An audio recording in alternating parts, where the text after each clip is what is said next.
This is the HEZZO R1 electric dirt bike, and I've spent a lot of time digging into what this machine really is, how it stacks up on the trail, and what you should expect if you're considering it. I'm talking from my own experience with electric dirt bikes, and from closely following owner reports, long-term reviews, and the official specs for this exact model, which you may also see called the Re-Road R1.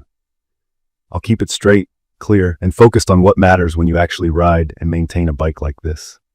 Key features that stand out right away: an 8,000-watt peak mid-drive motor, a 72 volts, 35-hour battery rated at 2,520 watt-hours, dual hydraulic disc brakes, full suspension with inverted front forks and an adjustable rear shock, 19-inch tires, and multiple ride modes with a claimed top speed of about 52.8 mph. The spec sheet also says 330 Nm of peak torque at the wheel.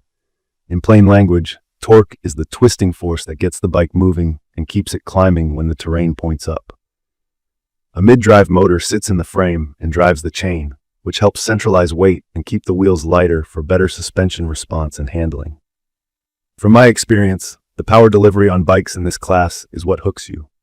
When a mid-drive setup is tuned well, the throttle feels immediate and climbing feels almost effortless. Owners of the R1 consistently describe that hit as strong right off the line and still healthy at mid-speed. Some early units were said to bog just past 30 mph, but more recent comments suggest the current controller tune pulls cleanly through to the low 50s. On dirt, that's more than enough speed. The bigger deal is how stable it feels getting there, and this chassis suspension package has been called plush and composed. The front is inverted, which adds stiffness, and the rear shock is adjustable so you can dial in sag for your weight. If you're new, sag is how much the bike settles under your body. Getting it right makes the suspension work as intended and keeps steering sharp. In my opinion, suspension is where the R1 earns a lot of goodwill. Many riders end up upgrading forks and shocks right away on other bikes in this category. The commentary around the R1's stock setup is that it already feels cushy, tracks well in chop, and doesn't ping you off rocks with harsh rebound. That means you can spend your budget riding instead of wrenching on suspension upgrades from day one. Braking is a strong point too. Dual hydraulic disc brakes use fluid pressure to clamp the pads, which gives you power and consistent feel. On steep descents and loose surfaces, having reliable hydraulics matters, and the reports call the R1's brakes solid. If you're new, remember that strong brakes can only do their job with quality tires and good technique. The standard 19-inch wheels give you a nice blend of rollover and traction off-road. Let's talk about the headline numbers that generate the most debate: range and charging. The listing claims 74.6 miles on a charge and a 4-hour quick charge. Other places list 5 to 8 hours. That inconsistency is real, and it's one of my biggest concerns. From my experience with 72-volt systems and based on rider logs I've seen, you should calibrate your expectations. With 2520 watt-hours on board and an 8,000-watt peak motor, hard trail riding drains the pack quickly. Typical real-world range when you're pushing it is closer to 25 to 35 miles. If you slow down and use eco mode, 50+ miles is possible, but that's at a mellow pace that doesn't showcase what this motor can do. If your plans include long, remote loops, you'll either need a charging plan or a second battery solution, which adds cost and complexity. The battery itself gets decent marks for longevity. LG cells and a competent BMS are often cited, and at least one long-term owner report past the 2,000-mile mark still shows solid performance with careful use. If you're new, BMS stands for Battery Management System. It helps protect the pack from overcharging, over-discharging, and overheating. Good care is simple. Avoid deep discharges, don't store it full or empty for long periods. Keep it out of extreme temperatures, and let it rest a bit after hard rides before charging. Now the thorny part: branding and support. You'll see this bike sold as the HEZZO R1, the R1 Beast, and most commonly referenced by owners as the Re-Road R1. The listed manufacturer is Zhejiang Speedy Flying Industry and Trade Co. Ltd. In my opinion, this fragmented identity is more than a naming quirk. It affects warranty clarity, parts sourcing, and community support.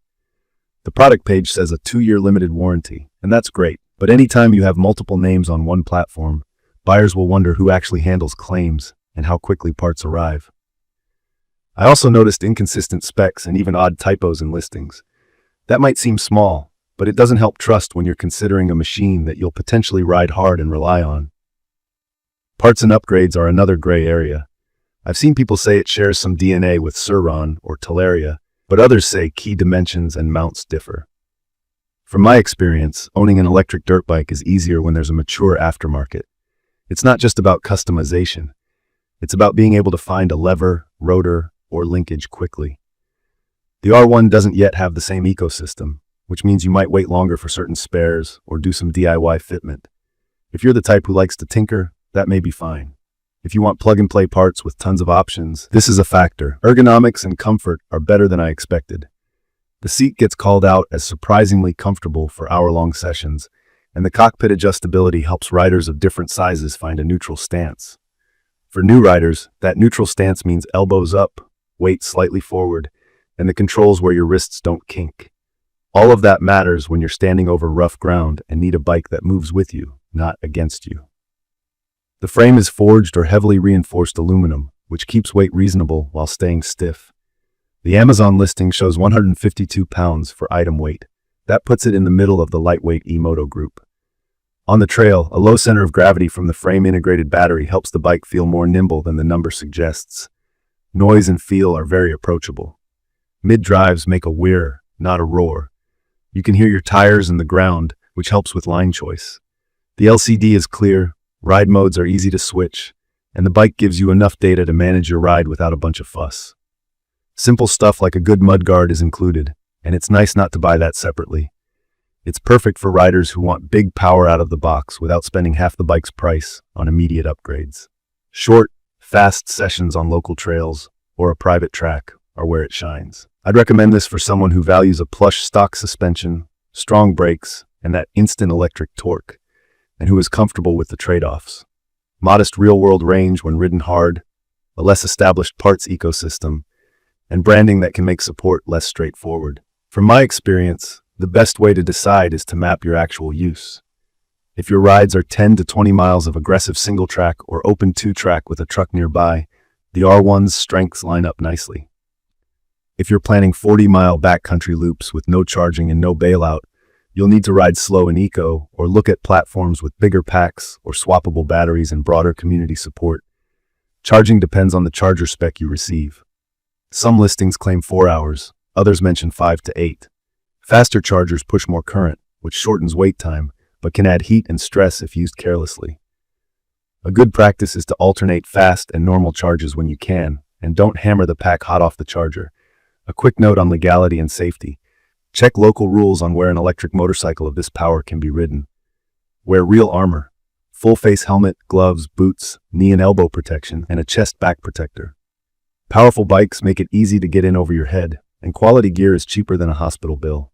In my opinion, the HEZZO R1 is a high-performance, high-fun machine with a few question marks that come with being the newer face on the block. The riding experience is rewarding, the suspension is above average for stock, and the motor hits hard. The soft spots are range under aggressive use, the scattered branding, and the uncertainty around long-term parts interchangeability. In conclusion, this bike makes a lot of sense if you want max miles per mile in shorter bursts and don't want to spend months upgrading suspension and controls. If a deep aftermarket, ironclad dealer network, or long-range trail days are your top priorities, you may want to compare it directly against Sur-Ron and Talaria at a local demo and see which compromises you're willing to accept. You can find detailed information about the HEZZO R1 electric dirt bike in the comments section. See you in the next video.